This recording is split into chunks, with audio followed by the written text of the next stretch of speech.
Good evening, everyone. I'd like to welcome everybody to the King's Board of Education regular board meeting. Mr. Morrow, can you please call the roll? Ms. Phillips, Here. Ms. Groff, Here. Ms. Cowan, Here. Mr. Belfrom, Here. Mr. Skrull. Here. Please join me in the Pledge of Allegiance.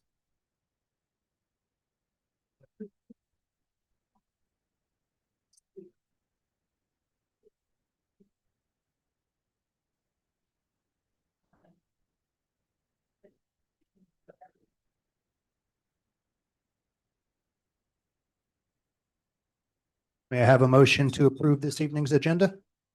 I'll make that motion. Second the motion. Mr. Morrow?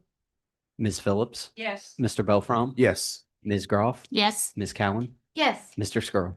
Yes. First item on our agenda this evening is reports and presentations. Mr. Sears, I'll hand it over to you. Yep, thank you, Mr. Skrull, and welcome everyone. We are very excited tonight to kickstart the presentations this evening with a crowd favorite and a board favorite, community favorite, our Raise presentation for this month. So welcome back to Taylor and Gabby for their senior year of being on Raise. So let's give them, yep. And they have also are starting the training process with Maya and Derek as well. So we will let them get started to tell us all about the great things happening at Kings High School. Yeah, so thank you for that introduction, Mr. Sears. My name is Taylor, and this is Gabby.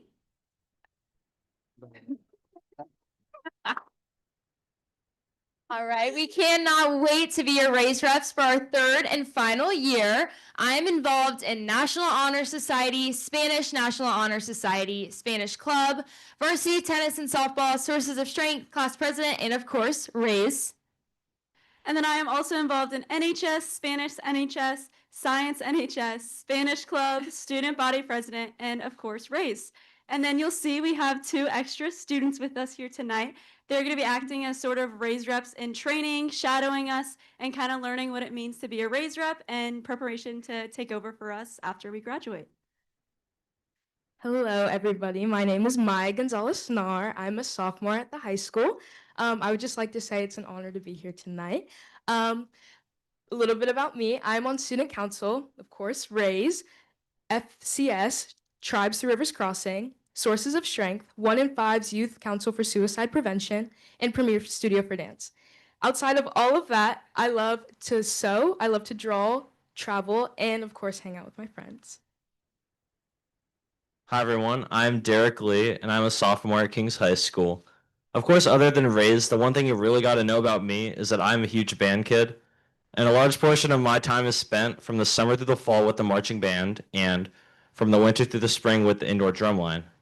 Now, other than all of that, I like to read, write music, and just do things with my friends. And I'm really excited to be here tonight because I get to share with you all my passion for the music departments here at Kings.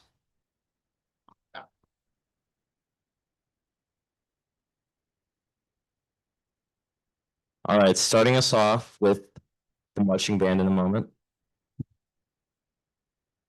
The Kings High School Marching Band went up to Columbus recently, and they competed at the Bands of America Central Ohio Regional against 24 of the top-ranking high school marching bands from the area.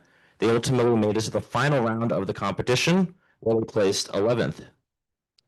Meanwhile, back at home, the orchestra performed some of your favorite tunes like the national anthem and God Bless America at the Anderson home game. Kings' 3 choirs, in addition to having their very first concert of the year last Thursday, took an educational field trip up to Wright State University, where they learned about the choral activity. However, the learning was also reciprocal, as the Kings Choir taught the Wright State Choir their seating philosophy, which goes like this: every voice has a home. Basically, this has to do with putting each choir member in a position so that their individual voices combine and create the best full sound for the choir. Alrighty, going into some of our clubs at Kings. Kings is known for their clubs. We have so many different clubs. Some of these clubs include Women in STEM, Science Olympiad, Friendship Club, Yearbook Club, Stronger Together, FCS, and Art Club.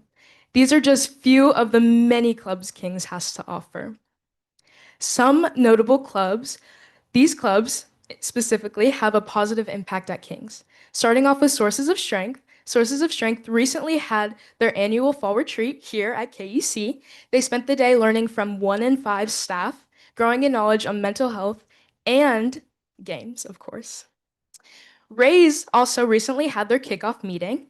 They discussed the plan for the year and how students can get involved through volunteering for Castle credits, Raise ambassadors, and a fan favorite, King's Freshman Camp. Next, how could I forget about our languages? We have so many different languages that King's has. French Club recently just had their kickoff meeting. 38 students attended. At their last meeting, they had a fall-inspired meeting, and they painted pumpkins. German Club, I can't be biased, but it is my favorite. Frau Konisch always makes sure it's a warm, welcoming area for students to attend. They recently just had their Oktoberfest, where about 40 students attended. They indulged in many German foods, including sauerkraut, bratwurst, and a German chocolate. They learned about German history and heritage, danced, and played games. Spanish Club, German Club, and French Club were all together in the homecoming parade on a float, and they tossed out candy. Two clubs that had a big impact in our community are Art Club and Medical Club. They recently came together to make thank you cards for our Kings Mills Hospital staff. Stronger Together is a club at Kings that focuses on diversity and culture. Last meeting, they had their Hispanic Heritage Month celebration. They enjoyed Hispanic foods and had presentations on different Hispanic cultures. All right, a big thank you to Derek and Maya. We are so excited to have. We are very excited to have them here with us. If you noticed the refresh of our slides, that was all thanks to Maya and her hard work. And we are super excited to have some firsthand knowledge of our music department this year as well. And then Taylor and I are going to get into our athletics. So we had homecoming week 2 weeks ago, and of course we had our dress-up days at school, which are always super fun. We had Powder Puff the Sunday before homecoming, where junior and senior girls participated and played flag football, coached by our football boys. And then our homecoming pep rally was completed with fall athlete recognitions, games, teacher cheer routines, and a new fan favorite, teacher masked singer. I know Mr. Meisner participated in that with us. And then a big congratulations to seniors Becca Reed and Will Thomas as this year's homecoming king and queen. Right, our football team has an amazing 8-1 record this year, but beyond that, they were surprised with brand new blue jerseys before the homecoming game against Milford. The energy was electric as they came down that hill in that undeniable Columbia blue. That same game, they were spotted staying put during halftime to watch the band's hard work pay off. And they also spent their post-practice time at various sporting events across the community. This Friday, they have their senior night, which will not only recognize the football players, but also the band, color guard, and cheer. And then both our men's and women's soccer teams celebrated their seniors, 11 guys seniors and 7 girls. We are super proud of them and their legacy that they're leaving at Kings. All right, our women's golf team were ECC tournament runners-up with seniors Sydney Lewis and Ellie Sharp at the helm. Our men's golf claimed 3rd in the ECC championship. Our infamous volleyball team won the ECC, and that comes as no surprise, and are currently playing in their postseason tournament. Our dance team donated more than $1,000 to the Yellow Ribbon Foundation from their annual flag fundraiser. And for some spotlights this month, we had 2 men's golfers, Austin and Riley. Austin qualifying for districts. And then we have 2 women's volleyball players, Ava and Kennedy, recognized for the outstanding work on the court. All right, transitioning into our academics, our National Honor Society recently had their induction ceremony led by their exec members. They inducted several new members, and then at their last meeting, they made cards for families at the Ronald McDonald House of Cincinnati. And our Spanish National Honor Society will have their induction tomorrow night at 6:30, also led by their executive team. They are also collaborating with National Art Honor Society to co-host a community art night on November 18th, so look out for that. And continuing the National Honor Society trend, our Science National Honor Society recently had their debut induction last Wednesday. They spent their last meeting diving into the idea of moles and breaking that down, which Gabby tells me isn't the animal, so I'll just have to take her word for it. She knows more about that than me. And then Miss Snyder's internship class is in full gear with interns all around the community, from ministries to marketing. All of our seniors are diving deep into their future careers. All right, 6 seniors were recently recognized as National Merit Commended Scholars. This means that on their 2024 PSATs, they scored at or above the 97th percentile of test takers in the nation.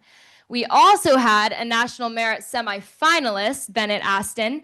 Bennett is in the top 1% of test takers and is currently competing to become a National Merit finalist. So good luck to Bennett and congratulations to everyone, especially that girl in the middle. Congratulations, Gabby.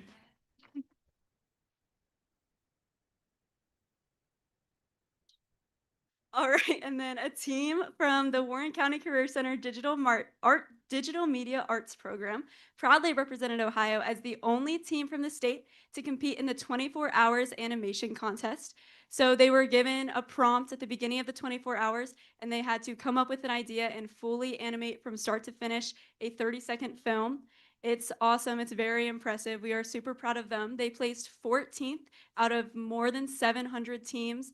Only 20 teams that competed represented high schools. So we are super impressed with them and their abilities. Our AP Spanish Lang students just finished learning about different healthcare systems around the world. And then to cap off their unit, they picked an aspect of the healthcare they were interested in and researched it in a Spanish-speaking country. They then presented their findings in an infographic gallery walk. All right, and on to some service. On 9/11, our seniors and staff could be seen throughout the community participating in the National Day of Service, used to commemorate the first responders that fought for us on that day. Students were all around the community serving at places like Matthew 25, Rivers Crossing, laying mulch, painting benches, and so many more. Our Kings High School softball team took the time to volunteer at All Abilities in Northern Kentucky. We got to build relationships with the kiddo and share our love of softball. In the top right, we have our pitcher, Alexis Farah, with her new friend, Addie, and she got to teach her some pitching skills. And then on September 26th, Kings High School hosted the George Gonzalez Memorial Hawksworth Blood Drive. Many students participated, and it was awesome to see students still carrying on Senor Gonzalez's memory. All right, we're bringing student spotlights back this year. So for our first one of the year, we have senior digital media arts student Zane Pizzuto. He has been hard at work this summer and fall, shaping our athletics online presence. He spent countless hours from hype videos to game day graphics, and they truly capture the energy of Kings athletics. On the screen here, we can just see some of the examples of his amazing work. So thank you so much, Zane, for your creativity, dedication, and hard work. Well, that's all we have for you today. Thank you so much for your time, and we will see you next month.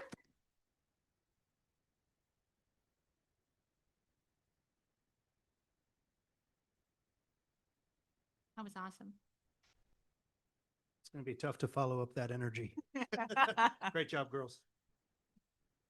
Before we move on to our next presentation, I just want to thank our student leaders here for their tremendous words, but it's also, I'd be remiss not to recognize our teachers that play a role in that as well. Mrs. Kaufman, Mrs. Eldridge, and Miss Six as well. These guys do such a great job leading. It's a tremendous, it reminds us of all the reasons why we do the work we do each and every day. But it's best to hear from our students. So we appreciate the opportunity for that. And it just pushes us to continue to drive to make dreams come true and give kids experiences and ways to experience learning beyond the walls of Kings through our internship program, the many clubs and activities we have, extracurricular opportunities. So we're real fortunate to be able to offer that, and we see the fruits of that labor when our kids are able to deliver that. So thank you for that. We look forward to next month. So thank you. Mr. Morrow. So up next, we have County Auditor Matt Nolan. I've said this many times in private, but Matt spends more time than anybody, I think. He might say I'm wrong, but at the state level, trying to educate our legislators and also help guide their decisions in things that affect everybody, municipalities, government, school districts. So we greatly appreciate it. And Matt's here to talk a little bit about King-specific property taxes and then some statewide initiatives that are happening. Thank you. Thanks, Mike. And you're definitely not wrong. I have testified more than any other elected official in front of the State House over the last 5 years. So that's a distinction that I don't love to have, but I do. I do want to introduce Paul Bernard. He's here. He's my chief deputy. And as all of us elected officials know, the chief deputies and the deputies do a lot more work. I just do a lot of the talking. Paul does all the real work. I was a little upset to Mike's point.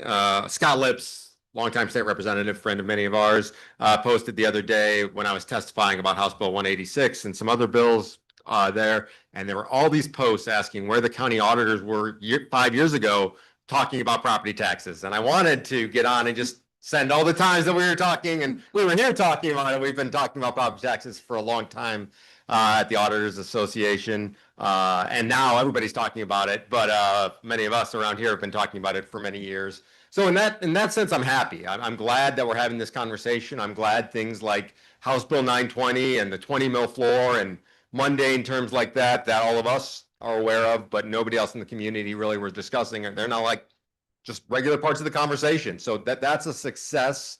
That might be the only success that I've had, but we'll call that a success. In addition to being your county auditor, I'm the president of the County Auditors Association of the state of Ohio. And because I'm an idiot, I said yes and was appointed by the governor to be on the governor's task force on property taxes, which if the governor asks you to do something and it's related to your job, you say yes. You shouldn't, but you do. It was made up of people that I really respect. Former legislators, school superintendents, treasurers. It was a good group of people with no authority and no power to do anything. And so we came out with a report that's come out, and shockingly, it says the same thing the county auditors recommended to say 5 years ago and have said since. We need to change the way that we do property taxes in the state of Ohio. We need to find better ways to fund our school systems in the state of Ohio. I don't think anybody in this room is surprised by that. But that's not an easy thing to do. It's an easy thing to say. It's a hard thing to do in practice, because anytime we do these things, there's winners and losers. And that's, the frustration. I think there's 27 bills related to property taxes, something right now, making their way through different parts of our legislature. And in every single one of those, there's winners and losers. Sometimes the losers are school districts or local governments. Sometimes the losers are the residents. Sometimes the losers are businesses, but there's losers in every one of them. And usually it's not the businesses, because they have very loud lobbyists. And frankly, schools have pretty loud lobbyists. Residential taxpayers have no lobbyists. And so in my experience, mostly they end up being the loser in all of these bills.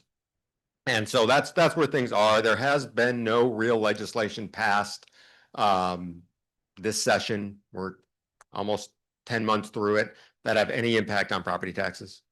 The few bills that were passed as part of the budget were fake. They gave the impression of being all property taxes, and they actually did nothing.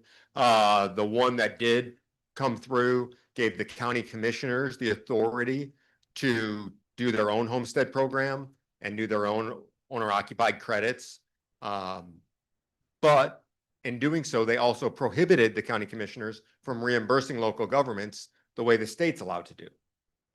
Kind of an odd choice, but that's the way the legislature chose to do it. So there's very few counties that are taking that on. Some because they don't think it's like Warren County up to this point. They don't know that it's right to take your money. Commissioner, you're being school board, excuse me. Commissioner Jones, when I testified to them last week, said, it's pretty undemocratic, since every one of the levies that we would be taking money from was voted on by the people of those school districts and communities. So the commissioners are still looking at that, trying to decide what they're going to do. The legislature has indicated they are probably only going to be in session for 2 more weeks. If that's the case, there's going to be no legislation passed that has any impact on property taxes this year. And historically speaking, very unlikely that anything would happen until December of next year in what they call lame duck. That's really the only time that big legislation is passed, is either during the budget, which is come and gone, or during lame duck, which is 13 months away, 14 months away. So I would not expect to see any real meaningful legislation. What the governor's committee recommended were a large number of different proposals, almost none of which would have any impact on King schools. What came out of the governor's report and what came largely out of the legislature over the last, call it 10 years, but especially recently, is they have a model school district for what they think property taxes, operations should look like. And it's Kings. And I know people will be surprised to hear that because Kings have the highest property taxes in Warren County.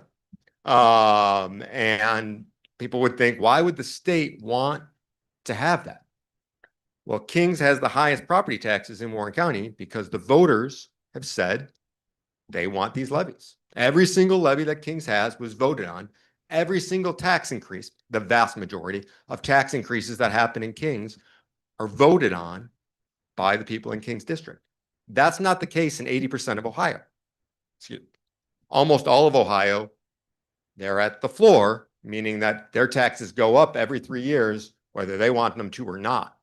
Kings, Mason, and a few other mostly urban and suburban districts aren't at the floor. And so you only get property tax increases when the voters vote for them, or income tax increases.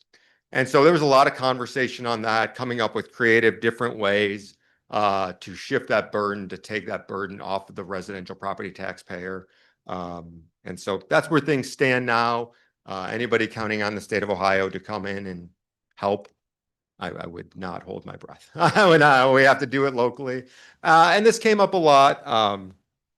There are probably most people in this room, most people in the state of Ohio. I'm not a native Ohioan, so maybe my Wisconsin blood shows here. Love local control. And so there was a ton of conversation about local control.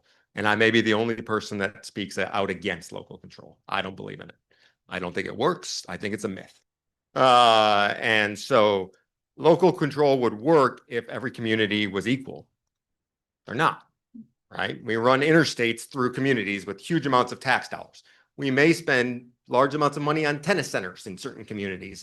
We do lots of things in certain communities with tax dollars and then wonder why the other communities through their local control can't make better decisions.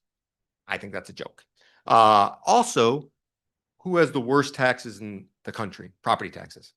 It's the states that claim to have local control. Illinois, Texas, Ohio. We put it on the locals to figure things out. And when you see that, I ask everyone, we have lots of residents that have homes in different parts of the country, most in Florida, Tennessee, South Carolina, Kentucky, all have much, much lower taxes there. And what do they all have in common? They don't have local control. They do not have 611 individual school districts making decisions. They mostly have county-based school districts, almost exclusively. Where the county makes, they wouldn't have a board like this. They would have a county board that makes the best decisions for the county. So there was a lot of conversation about that. A lot won. The Lake County auditor, trying to get us all thrown out of office, suggested we do that immediately. We form 88 school districts. I don't support that. I don't think that would work. I don't even think a Warren County school district would work. I think the differences between Mason and Kings and Franklin and Carlisle are too large to merge at one time. I'm not sure about Mason and Kings, though. I don't know that the differences between Mason and Kings are that large that we shouldn't be looking at that. And I don't put that out there just to be provocative or anything. I do think we need to look at creative ways to reduce the number of governments we have, to reduce some of the spending that we have, to try to assist on the expenditure side. And then we have to look at new creative ways to bring in more revenue that are not property taxes. And so those are tough items. Nobody wants to give up their piece of the pie. Nobody wants anything to change because somebody will be upset. But if we don't change anything soon, I think some things might get changed for us. And I don't want that to happen because I would like the educated people that do this all day, every day, or at least all month, every month, to be involved rather than people that really don't have that kind of knowledge or involvement. So those are the kinds of things we're talking about. I'm really glad the conversations are happening. I'm fortunate to be a part of them. I appreciate all the advice I've gotten from people in this room and discussions we've had. One thing that comes up as I was driving in, I don't usually come Mason Morrow, Millgrove, Columbia that way, and how much development is going on and how busy it is. And I think that's a huge part of the problem. You know, I have, as many of you know, have been very critical of South Lebanon over the years and the way they've developed at the expense of King schools. You have no say in that at all. None. That's insane. The people that are most impacted by it, the school district, have no say in the development. If we had a more regional based system, that local governments would be both involved in the zoning and the schools, that would make a lot of sense. There's a lot of places that have things like that. So things like that, getting more involved with those groups. You know, I was picking on the former council. There's a new council. So far, they haven't done anything. They haven't approved any abatements that I'm aware of, or things like that. Partially because this group, I think, has been in their ear telling them that's a bad idea. And so we got to continue that. You know, we've got to continue that. We can't let up on that. There are some abatements that are going to end soon, specifically the apartments behind Lowe's. That abatement ends soon, which will provide some new revenue. Should have never been done in the first place. But you know, that was a group long before us. So, but we got to, you know, stay diligent on those things. So I cannot match the energy of the Raise group. But if anybody's got any questions or ideas or just anything that I can help with, I'm here happy to do that. I have a question. Yeah. First of all, thank you for coming. Of course. I really appreciate it. You mentioned that we need to consider diversifying our revenue sources. And as you know, we have issue 10 on the ballot with an earned income tax and a property tax reduction. Yep. So, I mean, none of us at this table or you can tell voters how to vote, Right. but what's your thoughts on that as far as diversifying income revenue? I support diversifying revenue. I think that's something that we have to move to in general. We can't, the term I've been using is we've put all of our eggs into one basket and then we're shocked that that basket's heavy. That's what we've done as a state, not necessarily as a school board or even as a county, but as a state. We have gotten rid of tax after tax after tax over the last 15 years, 20 years, most of which individually, I think most people in this room would say we're good. The death tax comes to mind, the estate tax, right? Everybody hated the estate tax, myself included. What a terrible thing. We're taxing dead people. Probably nothing more significant in increasing township taxes than the elimination of the estate tax. Because that was one of the few revenue sources townships had. The only other one they have property tax. So once we got rid of the estate tax and they didn't have anything coming from that, they've all had to increase their property taxes to do that. There's countless other, you know, pipeline taxes, public utility, personal property, all of these things that individually sounded like a good idea to get rid of. There was no plan to back up that revenue. So we've got to find a way as a state to better diversify. I think we have to find a way better as local communities to diversify.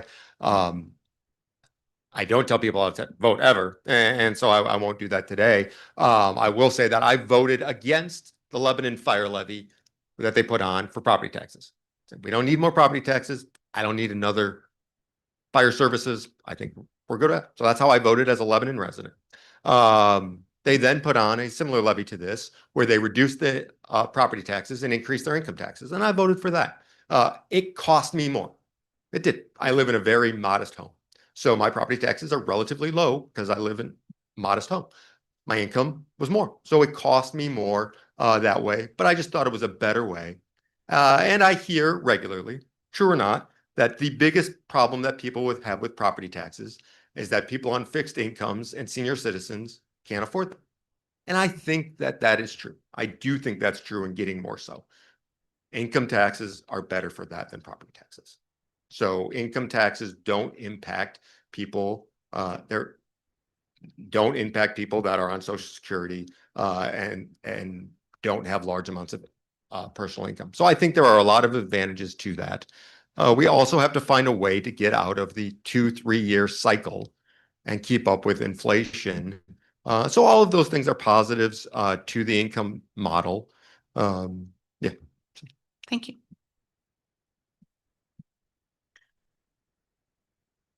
Now, you had indicated that there were 27 bills related to property tax At least, legislation.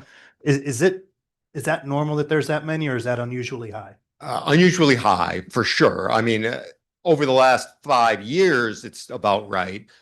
Prior to that, there was one a session, if that. So yeah, it's very unusual right now. And it causes multiple problems. For those of you that have been involved in legislation, see Adam here, our legislators don't know anything about property taxes. So if Adam's listening, Adam might disagree with me. They don't. And in their defense, so we had Steve Huffman, who's the Speaker of the House's cousin and a longtime legislator, who's a doctor, medical doctor, was a county coroner, really, really, really smart man, knows nothing about property taxes. And my colleagues get really upset. They're like, how can you be a legislator and not know anything about property?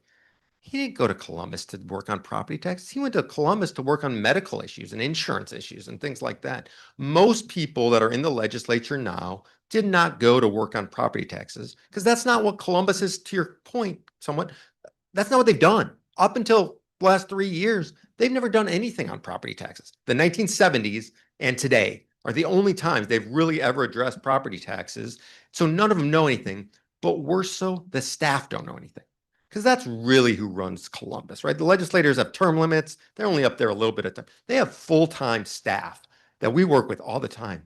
And especially in the majority caucus, they've never done anything with property taxes. So they're really all learning, and they're learning that when you pull this lever, it affects this over here.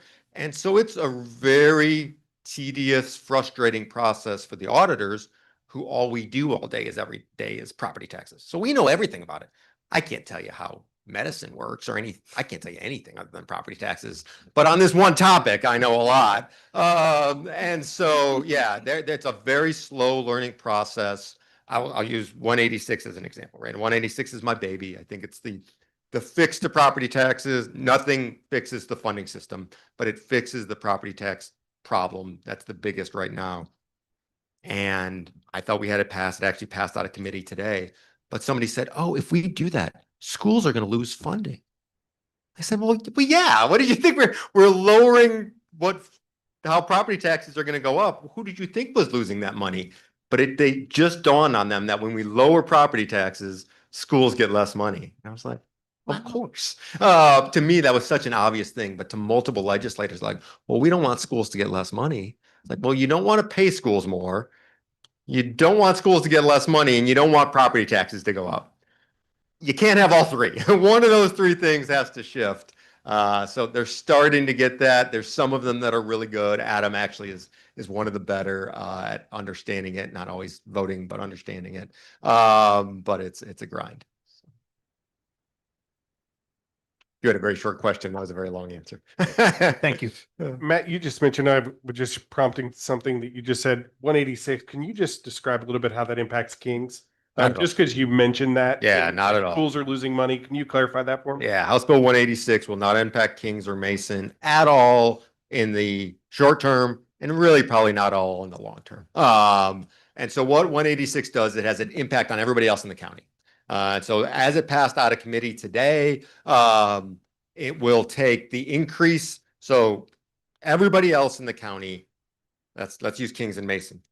When Kings and Mason, when their value goes up, as it does every 3 years, most 3 years, your rates come down and people's taxes stay about the same. And so that's the way the system was supposed to work. That's what House Bill 920 does. Values go up, rates come down, your taxes stay about the same. That's the way it's supposed to work. That system broke in 80% of the state. Values went up, the rates weren't allowed to come down anymore. And it resulted in very large increases, 20+% increases in most parts of the state, including most of Warren County, in taxes, not just in value, but in taxes too. And so what the auditors proposed, what became 186 is values go up and the rates come down enough that all the schools allowed to collect is an inflationary increase. So if values went up 30% and inflation was 6%, all schools would get was a 6% increase. And so I think that makes good sense. That was the idea of 920 when it started. But again, that doesn't affect Kings. It doesn't affect Mason. It only affects the 80% of the school districts that are at the floor. Could Kings get to the floor? It's possible. I would have said no way, but it is possible. I would not encourage you to try. I would not encourage you to work towards it like I know a lot of districts have. I don't think the floor is going to matter in the future. But yeah, it does. Most of the bills that are in place today that are being discussed have no impact on Kings. Again, because Kings isn't the model. It's not like there's somebody out there saying we should all be like Kings. But when you talk to legislators and they describe what they want to see, they're describing Kings. A district that gets very little state funding, that goes to the ballot a lot, and that the voters decide how they want to run, and that succeeds, and that's successful, and looks really good on your report card and all those things. That's what they want to see. Districts that do all of those things. Kings is the best example we have of that. And Mason, Kings and Mason on a very similar field are the ones that and that. You recently did a podcast with Mr. Sears, Adam Matthews, Lel, and one of the things Adam Matthews said in regards to the fair funding model, and I actually wrote it down, is Kings has been doing a phenomenal job of being on the losing side of that formula. Yeah. It's very frustrating. So can you just we have been saying that, but it's nice to have an outside source kind of explain that. I know you've touched on that a little bit, but could you just reiterate a little bit, like, why are we on the losing side of that? Yeah, so being on the losing side is a good thing. All right. Being on the losing side of this formula, well, it doesn't feel good. It doesn't feel good. Here's why it's good. Because what's in the formula? It's income, it's wealth, it's value, it's all of these things that if you're good at those things, you lose in the formula. And you guys are good, right? We've got some of the wealthiest people in the state live in King School District. Some of the best values in the state are in the King School District. There are so many good things in the King School District. The formula punishes you for that. And that's how it's set up. That's how it's intended to work. Now, if we tax differently to our earlier conversation and didn't just tax on property values, we taxed on some of these other mechanisms, then you could take advantage of the good things. The problem that Kings has is that you lose in the formula because of all the good things we have, but there's no way to get revenue from any of them other than the property side, which results in high property taxes.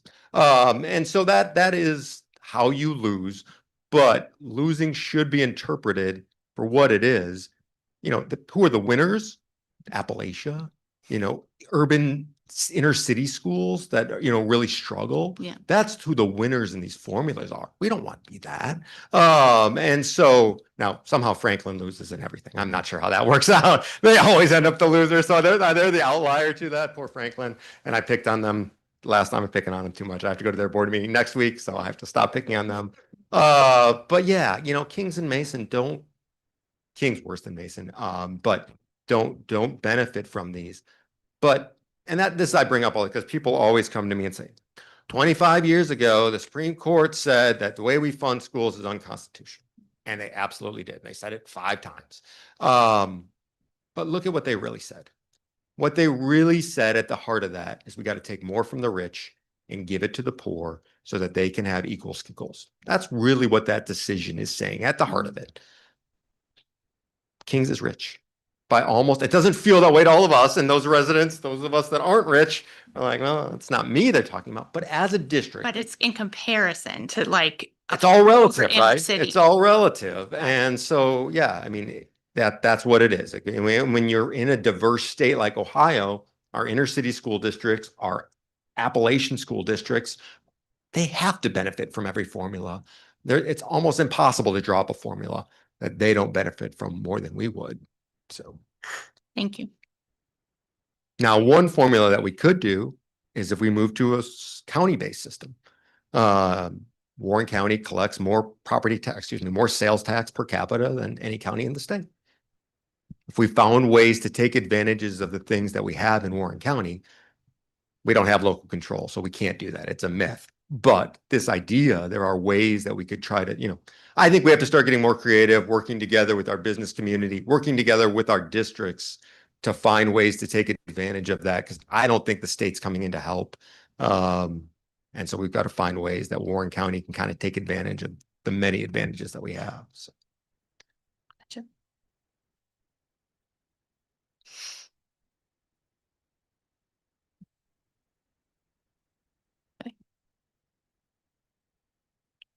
we have any other questions from the board? Nope. Thank you very much for Yes, taking the Thank you, time. guys. Any residents that have questions? I know there's 2 weeks before an election. We've got a lot of questions already, but my staff's happy to help, anything that we can help with. Oh, I Understand. did have one more question. I'm sorry.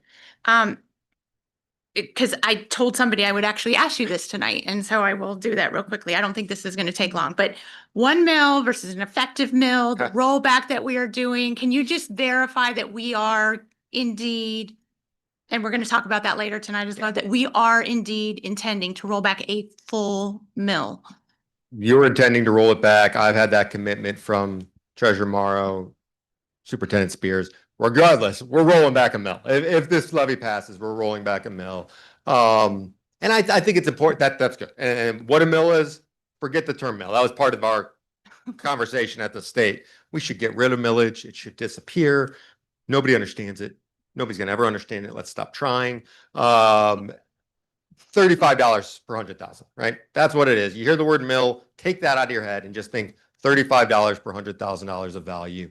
You know, the average value right around 330,000, 350,000 in Kings. So you're talking about, you know, $100 plus savings for every homeowner. But I don't think, and you guys have to do your own marketing. That's up to you guys. That's not the conversation I'm having. If you're voting for this levy because of the property tax savings, in my opinion, that's a mistake. Unless, I mean, if you're a senior citizen, I get it's more about changing how we're doing funding around the county. And Warren County is going to be such an interesting, almost always it is, kind of test case because both Kings has this levy on. Franklin went the other direction. They just went with the straight income tax, 1% income tax, not earned, straight income tax, no property tax rollback. And then Carlisle, the only district in the whole state that has an income tax on the ballot to get rid of, that their voters put on. And so now I did go tell them how terrible of an idea that was. But I won't tell people in Kings how to vote. They have to figure out that, and everybody's got an individual decision to make on that. But it's going to be really interesting to see what voters think. And while I've spent quite a bit of time saying how much I don't believe in local control because it's not real, I do believe in democracy, and the voters are going to show what they think and what they want and what they don't. And that's a positive, and we've got to take some from that. And the number of levies that have failed over the last 5 years, far more than I'd ever seen before in my career, show that the voters have had enough of property taxes and that we've got to find other ways to fund things, but also ways to cut down expenses because there just isn't the capacity out there, the desire, whatever it is, to keep paying for things this way that we've been doing it. And we've got to get creative and find ways to do that. So Thank you. thank you all for having me. Yep. Anything I can help with, let us know. Thank you, Matt. Appreciate it.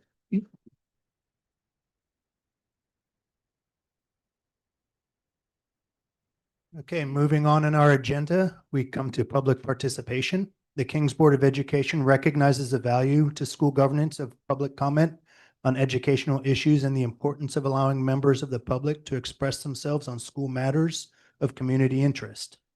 The board offers public participation to members of the public and applies the procedures to all speakers and does not discriminate based on the identity of the speaker, content of their speech, or viewpoint of the speaker.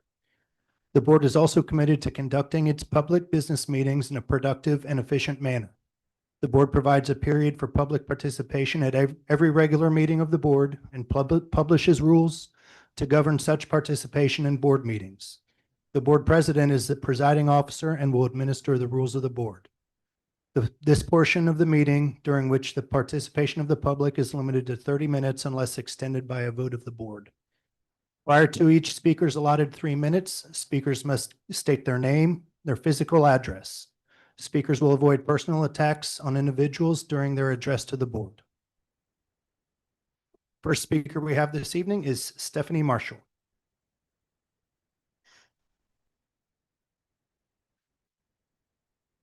Hello, my name is Stephanie Marshall. My address is 3688 Shadow Ridge Drive, Loveland, Ohio.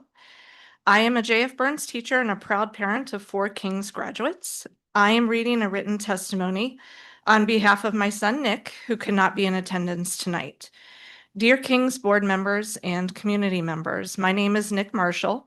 I am a proud King's 2022 graduate. I am writing to express my support for ballot issue 10 for the upcoming election.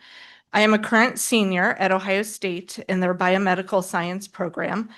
It is a competitive, research-intensive undergrad degree within the Ohio State College of Medicine, one of the few programs in the nation of its kind. Throughout my time in the program, I have delved deep into conducting pediatric cancer research, worked to address prescription medicine affordability through patent reform, lifted patients' spirits while volunteering in the hospital, and formed meaningful memories with friends. Indisputably, my success and growth during my time at Ohio State would not have been possible without the strong foundation that King's built. The coursework at King's provided a high standard of academic rigor and taught me to ask and investigate my own questions. Involvement in music programs taught me how to manage my time, and countless teachers supported me through successes and setbacks. Many might see this ballot measure as a tax. I see it as what the board needs to do to continue serving our students. From the first implementation of Chromebooks, navigating the COVID-19 pandemic, and maintaining financial responsibility despite inflation, the school board has consistently put student success at the center of their work.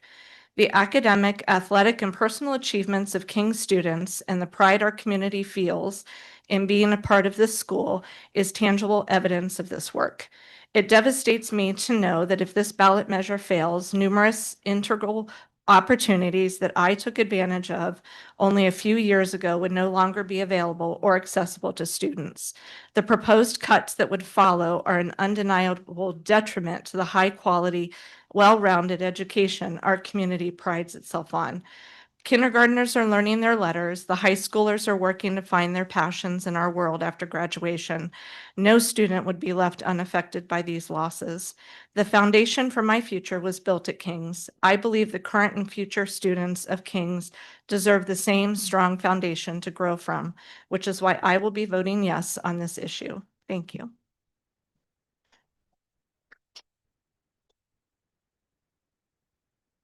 Our next speaker is Heather Schultz.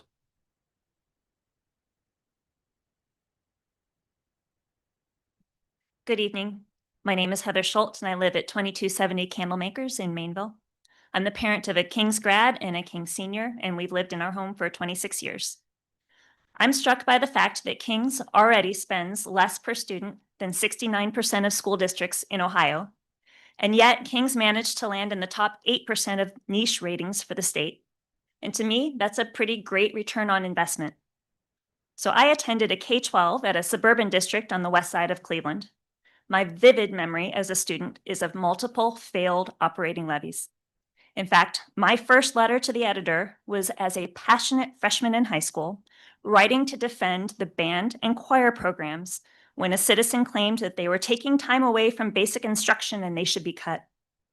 I then asked the community to support the newest attempt at a levy that year because failure meant classes that my friends and I planned to take wouldn't be available.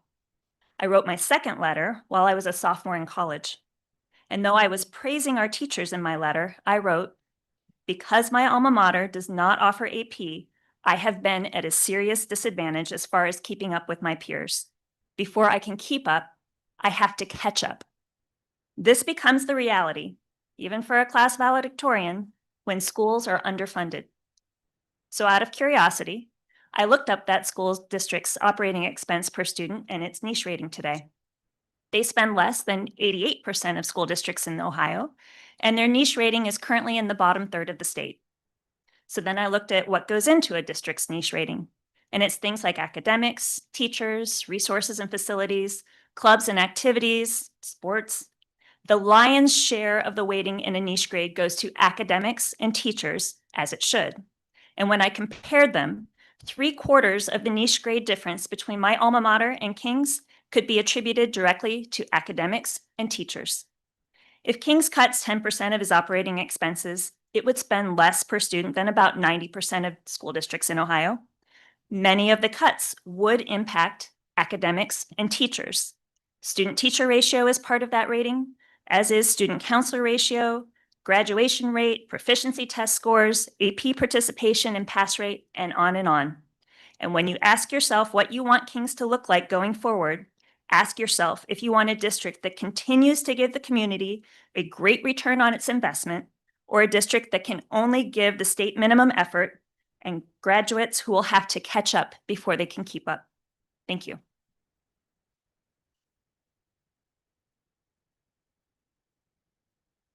Our next speaker this evening is Colleen Sheeter.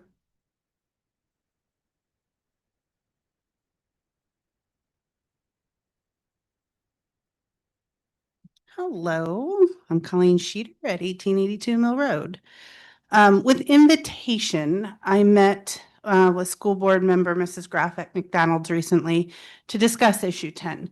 I am perplexed by one of the things she said, which is she very clearly explained that she had spoken with the Ohio Department of Taxation, and the Ohio Department of Taxation had told her the income levels or the incomes in Kings Local School District are trending up. Your data that you have published shows that it is trending downward. So I tried to clarify that with her several times just to make sure she wasn't misspeaking, and she absolutely confirmed. She called the Department of Taxation and they said to her that the income levels are trending up. So you guys are allowed to answer questions if you can. So I guess I'm asking tonight, is there any data that you have received in writing from the Ohio Department of Taxation showing income levels are trending up? Okay. And so I'm going to say that the income levels are trending downward. We have between 21, 22, and 23, you most recently updated some information showing that the additional 2023 information. So that goes into our projection in the 5-year forecast where you guys are projecting an increase in income. And I don't understand how you can do that without any predictive data to show that, which of course leads us to concerns over how long this EIT can get you before you're asking for another property tax increase. And I think we need to clarify that for the public. Also, I just wanted to mention that at the community meeting with Mr. Sears, he mentioned that you guys did some focus groups, and apparently you spoke to the parents only.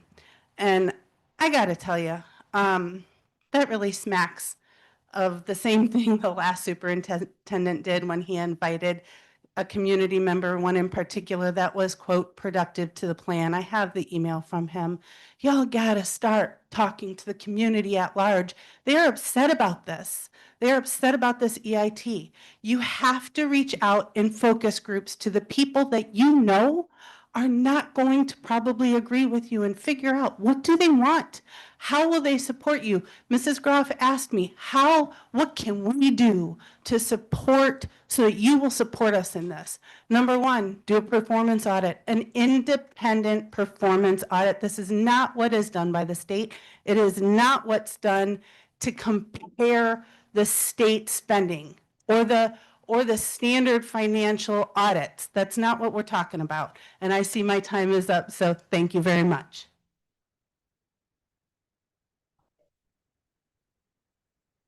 Our next speaker this evening is Scott Sheeter. All right, good. Excuse me. Good evening. My name again is Scott Sheeter. My address is 182 Mill Road, living in Ohio. I think Mr. Nolan said it the best. If you're going to vote for the EIT, don't vote for it for a property tax reduction. It's not going to happen. Look at the financial information. Interesting that you guys post this during your meetings on the screen, but it's not in any of the materials that are being passed around about issue 10. You're showing a loss in fiscal year 2029 and 2030 if the EIT, if these projections are correct, which people doubt they're even correct. you're going to lose money. How do you not put a levy on then again within the next 4 to 6 years? So then we're going to have another levy coming in 4 to 6 years plus a 1% EIT. That's the perfect storm for disaster for this school district. It's going to cripple so many families who already are going to be struggling to pay the EIT and then come back in 4 or 5, 6 years with another 6.9 levy because you're losing money. And you've talked about that you've gone and passed this legislation that you're going to do this cash balance review. It's a board policy. It's not legislation. If you felt strongly about it, that should have been included in issue 10 itself, that you were going to reduce real estate taxes. That's not in issue 10. Issue 10 has the 1 mil reduction and that's it. There's nothing further in issue 10. And even looking at this cash balance policy, you have to have 128 days cash before even entertaining the thought of a property tax reduction. Looking at the projection, the days cash on hand in fiscal year 2026 are 65 days, and 27, 67, and 28, 71, and 29, 62, and 2030, 39. You're not even close to 129 days. Nobody's ever going to see a property tax reduction. Be honest with the people. Put this as part of your material so people can see what they're actually voting for. And then why do we have to have the full $9 million reduction in expenses next year? Looking at your available cash in your October projections, there is cash available. There's projected at the end of this year, 80 days, end of 26, 66 days, end of 27, 34 days. We don't go negative until 2028, but you're forcing the $9 billion reduction all in 2026 and in trying to scare people. Why not do half of that or do none of it? Use your cash reserves. If this fails, go put a levy up next year. Do that performance audit. Show people that you need the money. There are so many people out there that don't think you need all this money.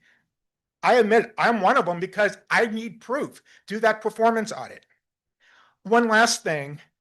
Also, I don't think board members should be going on social media and attacking school district people like myself, saying that I've already voted, I can't ask any questions, saying information about where I live, how much money I make, and making comments about my family all on social media. That makes Kings look bad. That makes the board look bad. That makes us all look bad. That has to stop.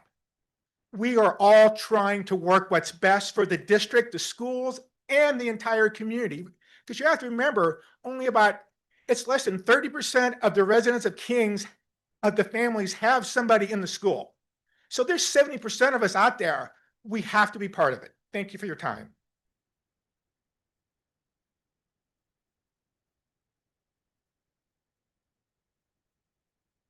Our next speaker this evening is Carrie Snyder.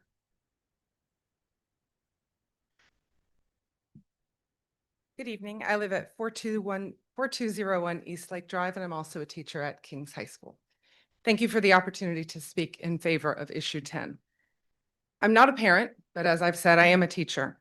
And what I know for sure, after educating thousands of students for 30 years, is that both parents and teachers want to make life better for our kids. We want to provide them. We want to give them chances, our experiences, options that we didn't have or even know existed. Sorry. We want to expand their understanding of the world, and our world is expanding every single day, so we can only dream or imagine the opportunities that await them. Understandably, as has happened tonight, when we talk about a school levy, we tend to focus on the numbers, the bottom line. But beneath those numbers lies something much harder to measure: opportunity. Education isn't just about content and curriculum, it's about possibility. It's about dreaming and showing young people that their dreams are valid and attainable. When we limit those experiences, we limit their vision of what's possible, and we all feel that loss as a community. Every opportunity in a school, be it a class, a project, a performance, or a connection with a mentor, represents a door to what if? What if I could do that? What if I'm good at this? What if I could do something different? What if I could be the first in my family to whatever? Students who once discovered those passions, built confidence, or found a future will never get that chance because once programs leave, it takes a long, long time for them to come back. Those are the losses we can't measure in dollars. And because they ripple through lifetimes, it's likely we won't. When opportunities vanish, so does potential, and students lose every single time. Our students are the heart of this community. That was demonstrated tonight. They are where we cultivate curiosity, resilience, and hope. They are tomorrow's citizens who need to learn not only facts, but values, perseverance, teamwork, empathy, and service. This levy is not just about funding schools. It's about the promise that every child deserves chance and the opportunity to discover who they are and who they can become. Our programs and all of the highlighted opportunities this evening, career readiness pathways, extracurriculars are not luxuries. They are investments that pay a lifelong dividends. The opportunity cost of losing these is something no balance sheet can capture. We know that strong schools build strong communities. They attract families, inspire investment, and strengthen economies. When levies fail, opportunities fade, and they shortchange our students along with the community. Our students don't deserve less. We need to give them more. So let's give them this.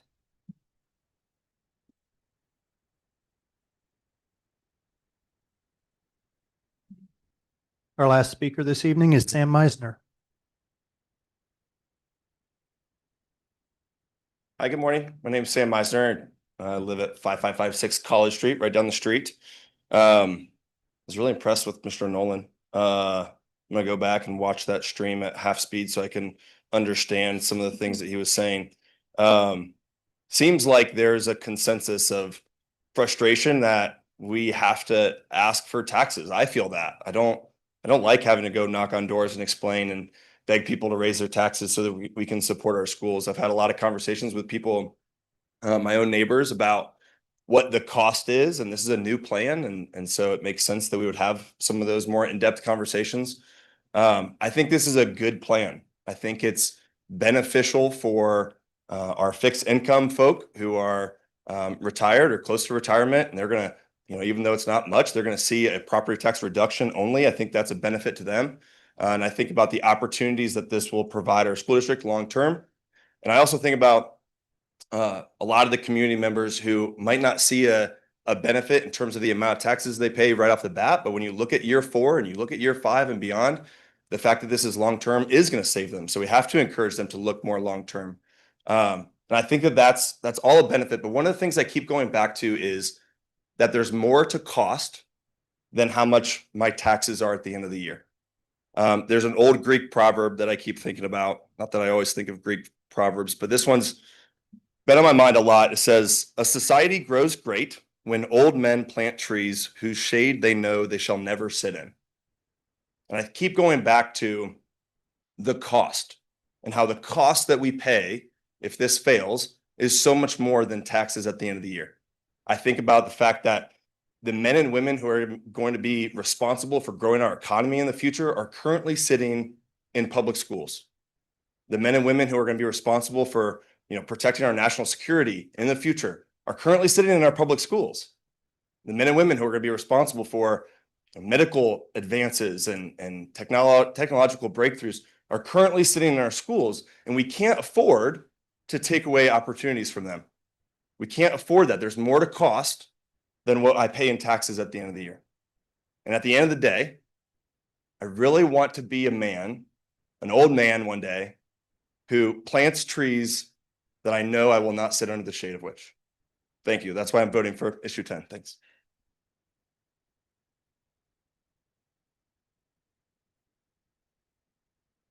Right. That concludes our public participation. Moving on in our agenda, next item we have is approval items for the treasurer. Mr. Morrow.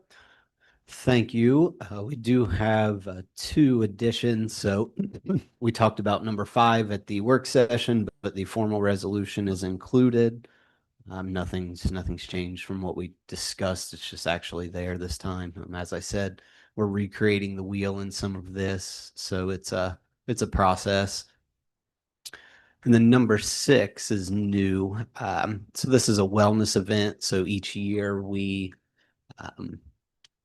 since I've been here, we've had an event where our staff has the opportunity to get a mini physical at no cost to help potentially find something and where they could get help later on. And Anthem provides us funds to be able to give prizes to help with participation. So I ask that the board approve the raffle prizes to enhance participation in this event.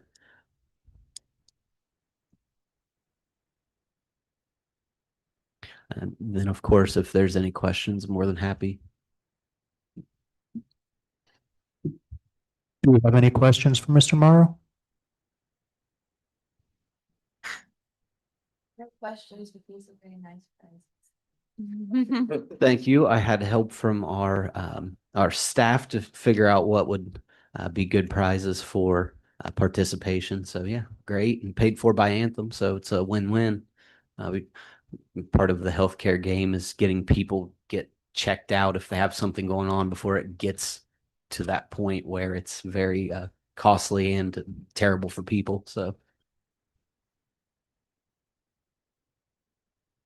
May I have a motion to approve the items from the treasurer? I'll make that motion. I'll second the motion. Mr. Morrow?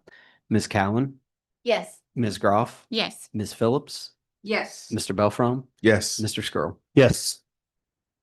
Next item on our agenda, we have approval items for the superintendent. I see we have nothing this evening. Nothing this evening. Thank you. Okay. Moving on, agenda item F is approval items for the superintendent HR business, assistant superintendent HR business. Thank you, President Skrull, Kings Board of Education.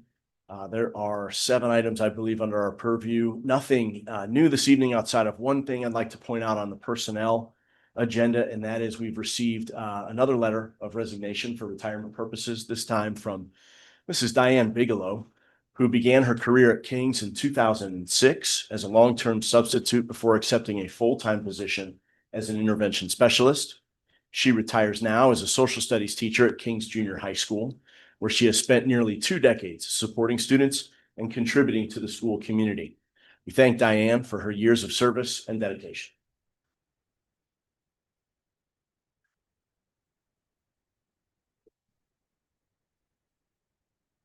Do we have any questions for Mr. Spinner?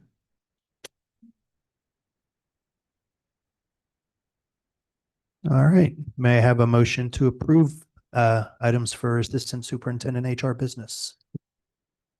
I'll make that motion. I'll second the motion. Mr. Morrow? Mr. Belfrom, Yes. Ms. Phillips, Yes. Ms. Cowan, Yes. Ms. Groff, Yes. Mr. Skrull. Yes. Moving on, we have approval items, assistant superintendent educational programs. Nothing to approve tonight. All right. Thank you. Looks like we've got. Hold on, hit refresh. Is it items presented by the board or student? Really. Okay, Yeah, there's student achievement presentation from Mrs. Groff is here. okay. Go ahead. Okay. So we are carrying on with our Power 5 and giving some different examples throughout the district of some student achievement that has gone on. So I will start with communications. Last week at Columbia Intermediate School, they hosted a wonderful ribbon cutting to celebrate the completion of the new wing. These 5th and 6th grade student leaders did an amazing job communicating with everyone as they arrived, sharing what they love about Columbia and their excitement about their new learning spaces. Critical thinking. Our 7th grade Project Lead the Way students explored the mechanical and electrical systems on the Banshee at Kings Island. The students got to critically think about how their favorite ride actually operates. Thank you to both the Warren County Career Center and Kings Island, who are both amazing community partners who help us take learning outside of the traditional classroom. Problem solving. This year at JF Burns, there are some students in grades 2nd through 4th, and they have started a student ambassador program. They are already problem solving on ways to connect with their peers. I definitely think we will see some leaders emerge from this program. Collaborators. All of our elementary school PTOs recently sponsored their fall fundraisers. KME had a color run, SLE also had a color run, and JF Burns had a fun run.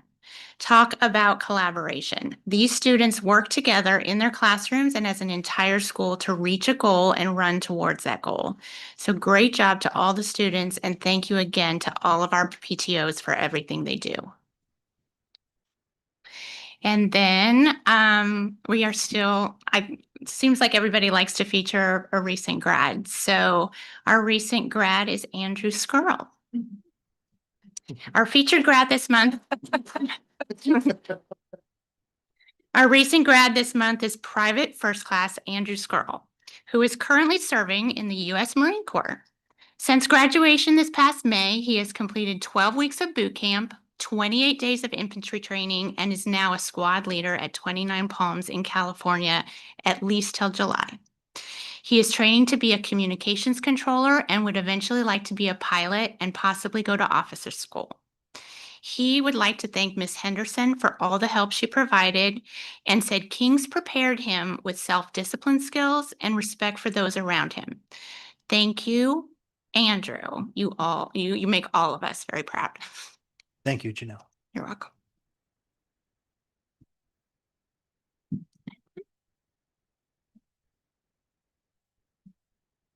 Do we have any other items presented by the board this evening? No? All right. Moving on, we are about to enter into executive session for the following purpose: to consider the employment, discipline, or compensation of a public employee or official. May I have a motion to go into executive session? I'll make that motion. I'll second the motion. Mr. Morrow? Ms. Groff, Yes. Mr. Skrull, Yes. Ms. Cowan, Yes. Ms. Phillips, Yes. Mr. Belfrom. Yes. Thank you, everyone. We'll adjourn when we come out.